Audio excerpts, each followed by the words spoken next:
The night's young, it has just begun, as she puts her hand in mine. We wanna chase the night, wanna dance to the light, pull the stars from the sky, just two hearts running wild. Never sleep, never stop, as we shout from the top. We're gonna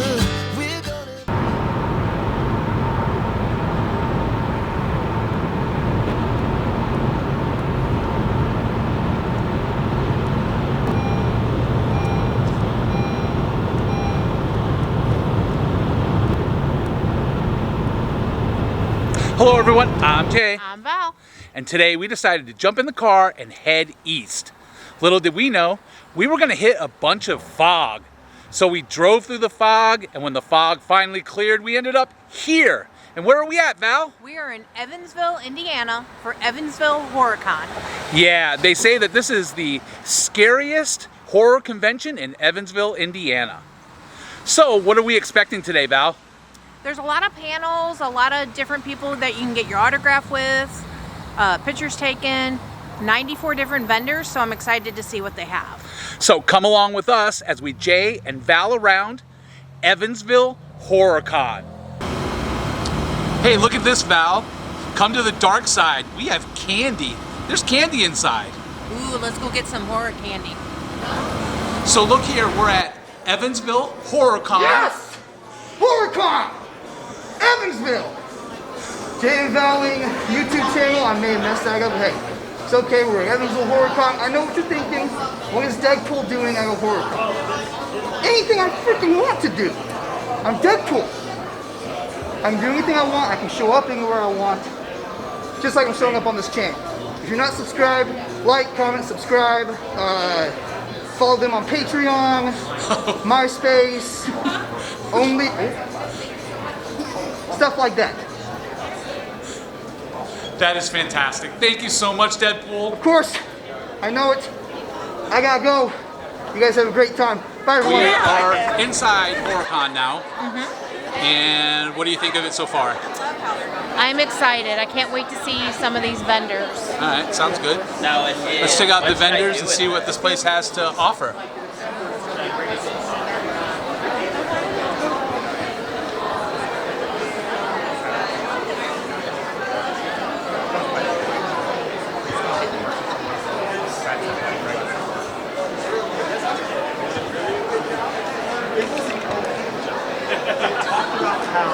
Yellow is like the color of some of my favorite NASCAR races. So in this booth here, we're at Caleb Creates. And everything he makes is by hand, and it's all clay. You gotta see this stuff. Look at this Evil Dead 2. Look at the detail in there. That is amazing.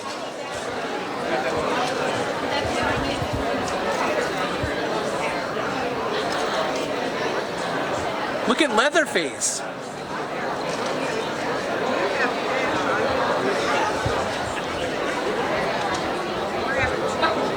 Another Resident Evil box. This is amazing. Look at all of that. The miniatures are fantastic. This stuff must take a lot of time. Yes.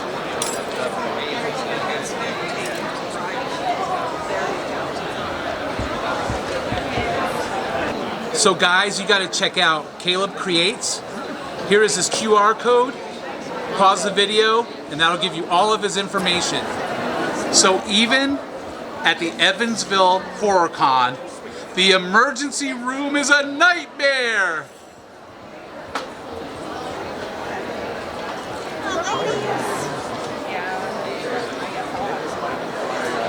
You're a fan of... Oh boy. They even allow clowns here at the Evansville HorrorCon. Ah! Cheesy Mo. What did I do? Hello, Mr. Clown. How are you? Whoa! Son of a biscuit.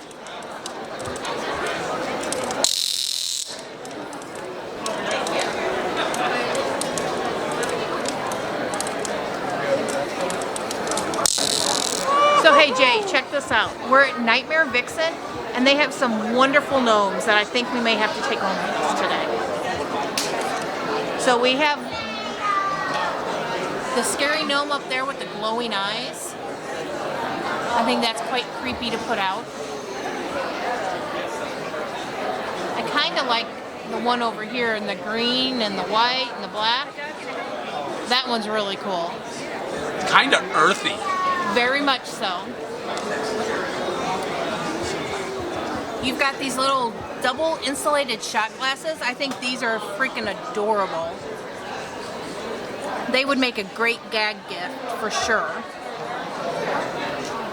But check these gnomies out.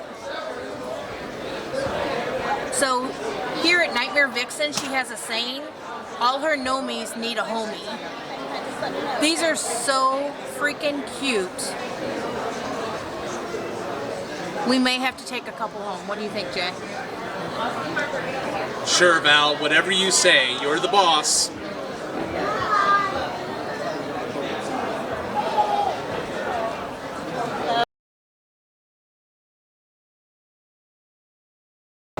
This is the section right here. This is where all of the celebrities are, where you can get your pictures taken, your autographs.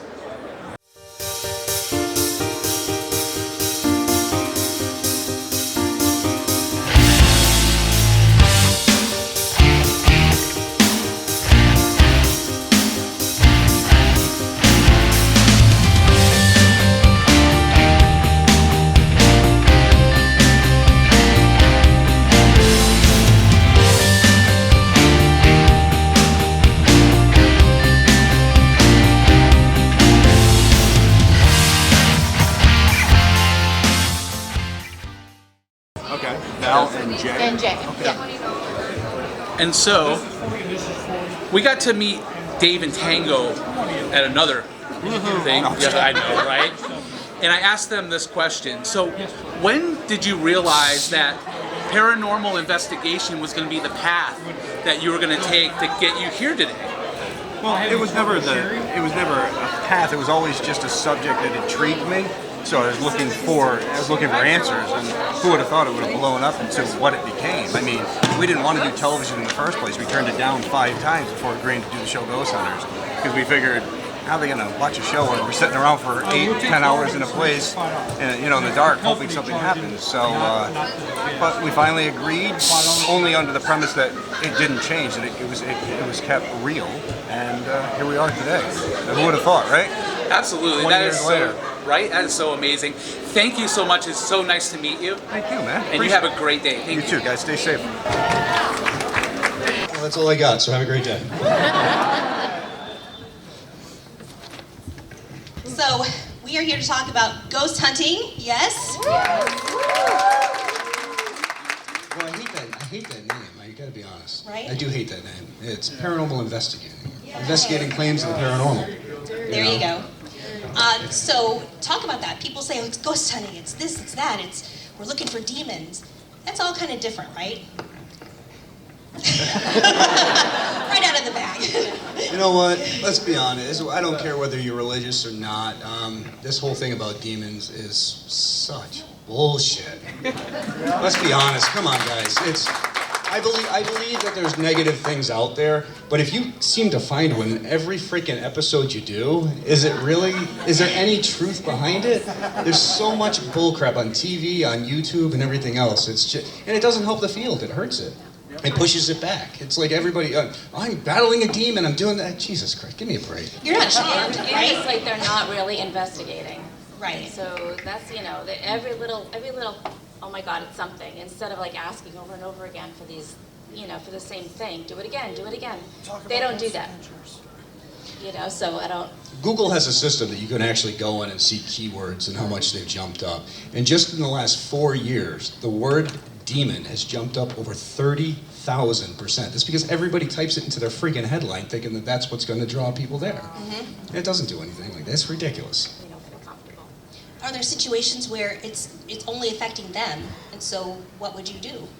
Well, yeah, I think when it comes down to it, depends. When you go into an investigation, when somebody calls you into their home, there's a whole side of TAPS that isn't televised. So we do the show Ghost Hunters, but there's TAPS and there's TAPS affiliate groups all around the world. And explain what TAPS is. Well, TAPS is the Atlantic Paranormal Society, and it's a group that I started back in 1990s, and it's because back then, so we used to be Rhode Island Paranormal Society, a little group, and we did all these investigations, but for whatever reason, we started off at a perfect time online where, even back then when it was AOL, we were getting 20, 30,000 hits a day. To one point, I did a show for Nippon Television in Tokyo, and we crashed AOL because of the amount of people that came to the website.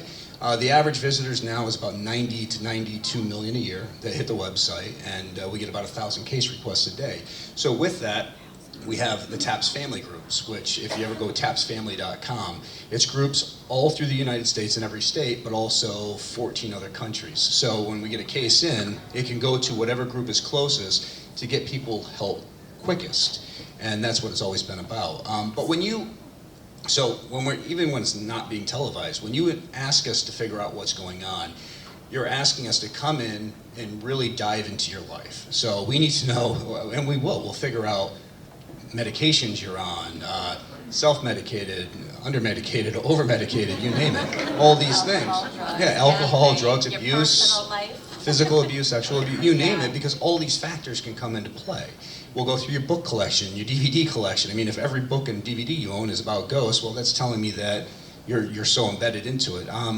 So we dive into your life, and we're looking for real answers of what's going on. So, and most people appreciate that. Some people do not appreciate that. Like, are you working with the CIA? Because well, I mean, it's tough because when because you see people who are, over-medicated, under-medicated, self-medicating, and, a lot of times that comes into play. It has nothing to do with the paranormal.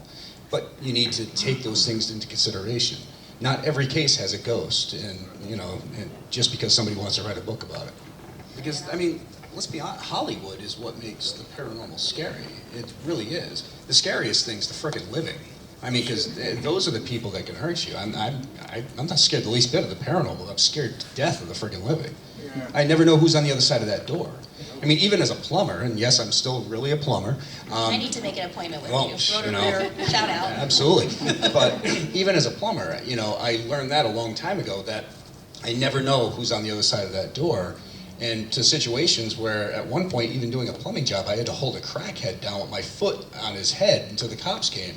So you never know what you're walking into, so you need to be prepared for anything. Rewinding a bit, how did you get started doing this? You want to? Both of you. You've talked like one sentence. I know. Well, shut up. You have the floor. No, I've experienced things when I was younger, but I was always, you don't want to. I never saw it. I didn't hear anything, so I would always ignore it when I was younger. But I did live in a home that became active, and doors opening and closing, lights on and off, footsteps, knockings, all of that. But one particular night, there was, I just came back home from my ex-boyfriend's house. And as soon as I got into bed, something grabbed my ankles and held my ankles down. And I kind of lifted up to see what was there. There was nothing there, but then they grabbed my wrist, put my wrist down. And then, so I was trying to get out, and I was trying to yell to my parents down the hallway, but then they put their hand over my mouth and pushed my head down. And how old were you? Mid-20s. You're still not. And then as soon as that happened, a doppelganger of my boyfriend, who I just left, appeared at the bottom of the bed.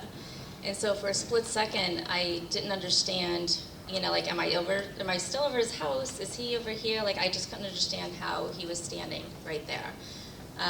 He then came over and just kind of leaned down over me. He didn't have a face. It was kind of like that dark, if you're looking at the sky at midnight, like that dark look. So that was his face, but everything else was the same. The sweatpants, the hair, the shape, everything was him.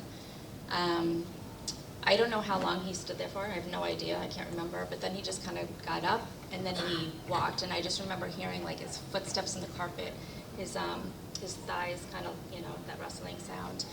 And then the door was over there, the door opened, he went out, I just noticed there was nothing below his knees. Sorry, long story. Then the door shut, and then like everything was lifted off. So ever since that night was kind of when I was really scared, because the amount of pressure, like I felt the hands and everything, the fingers and stuff. I couldn't yell, I couldn't talk, I couldn't move, so I just didn't understand how that can have so much energy, and to hold me down and stuff. So ever since that night is when I really got into it. This is back in the 90s. Are you going to tell me that he died? Was that his ghost? I was No, waiting for the rest of it. No, And it he is turns now my out ex-husband. Okay. I thought you died after you left him, and I'm like, did he get cut off at the knees? Is that No, why? I think maybe somebody was warning me not to get married or something. Okay. So usually when you do think of an apparition or a ghost, a spirit, it is someone who has passed. Yeah. I just think it was like a doppelganger, like maybe he just wasn't trying to scare me. Yeah, He but not all was the just time. trying to. I mean, there's Yeah, been cases where people are still alive, and Yeah. there's been apparitions of them. It's just a residual type haunt. So from a traumatic experience. So we've worked on cases where people have seen themselves, things that have happened in the past. It's just a traumatic experience that could be trapped in a rock that makes up part of the foundation, right? It's just called a residual haunt. You don't have to be dead for a residual haunt to happen. It just has to be a traumatic enough experience for whatever energy to transfer somewhere. I've never heard that before. Has anyone heard that before? Yes. Okay. Never mind. I didn't ask you that. Honestly, I never really cared or thought about the paranormal, but back when I was about 19, I had my own experience, which from there, I'm one of those people who try to figure out how things are possible, and looking around or reading up, I wasn't impressed by everybody calling dust orbs and ghosts and everything else, so I just started looking for the answers myself.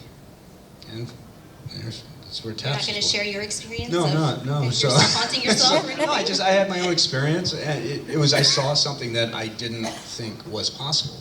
So from there, it was just, I wasn't held down by anything. I mean, that sounded like a great night, Sherry, to be honest with you. Like a typical Saturday night for you, Sherry. So anybody knows, her and I have known each other for like 20 plus years, so we give each other a hard time. So. Me a little better because I'm quicker on issues. So this booth here is called Pretty Ugly, and you can find them in Elizabethtown, Kentucky at Peddler's Mall.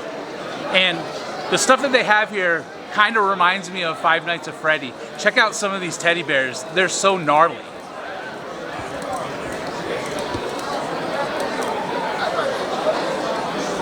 I mean, it's amazing.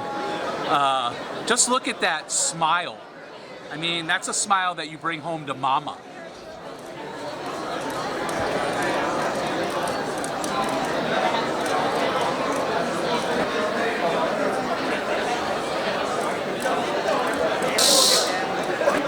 Can we interest you into a ham sandwich?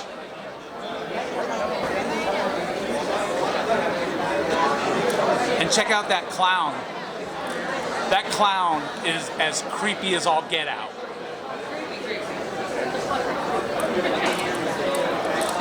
They even have Krampus. He'll even show up for the Evansville Horror Con.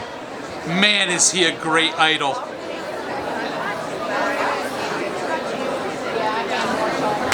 So this booth here is Creepy Creations by Sarah. And Valerie was telling me something about what?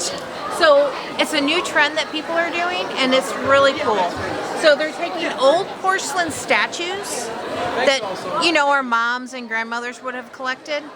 And now that they're not worth as much as they used to be, they're turning them into eerie horror Pieces of art. Yes. So they're horrifying them. They're horrifying them, Sort definitely. of like what I am right now. I'm horrified of all of this. Exactly.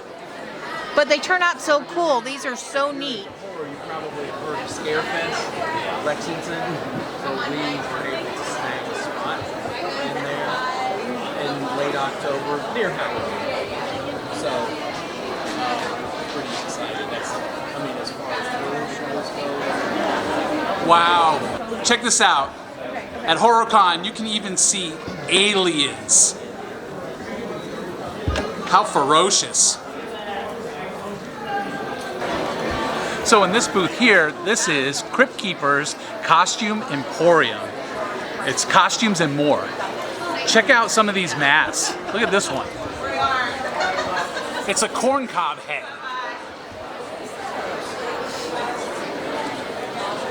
If you go down a little bit below that, now we're into the gremlins. Look at the thief, the burglar gremlin, and some of the other menacing gremlins. Look at this.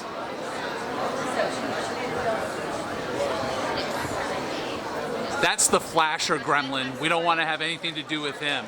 I don't know, he's my favorite. Then you also have from Saw.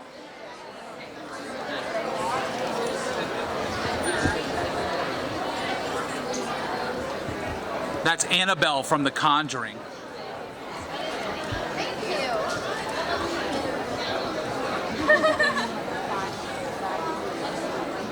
It's from The Evil Dead 2. I'm not sure what it is.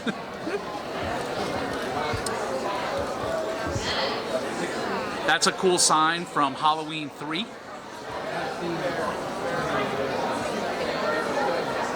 You got your Jaws signage.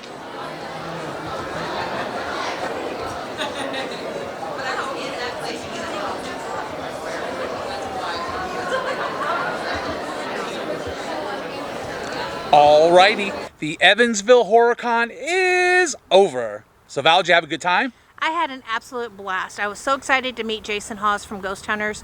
Super nice guy, so down to earth. I loved the panel that he was on. The fact that he jumped down off the podium, went out to the audience with the microphone to ask and answer questions. I was super excited about that. Yeah, they had some pretty cool stuff in the vendor room. Some masks and some gnomes. We got to meet some really cool people from Evansville Nightmare Factory, which is going to be a brand new haunted attraction here in Evansville, Indiana. Hopefully we get to come out either in the summer or definitely in spooky season, and they'll allow us to film our walkthrough. That would be amazing. Was there anything else that you had fun with today, Val? The vendors were also nice. Everyone we talked to, we actually even saw a couple of people that we've seen at other shows. So that was nice to catch up with them. Yeah. So if you like this video, give us a thumbs up. Comment down below. If you're new to the channel, please subscribe and help us get to 1,000 subscribers. It'll let you know when the next video is coming out, and it'll keep you in the loop. So we want to thank you for coming along with us today to Evansville HorrorCon. And we want to thank you for Jay and Valing around with us.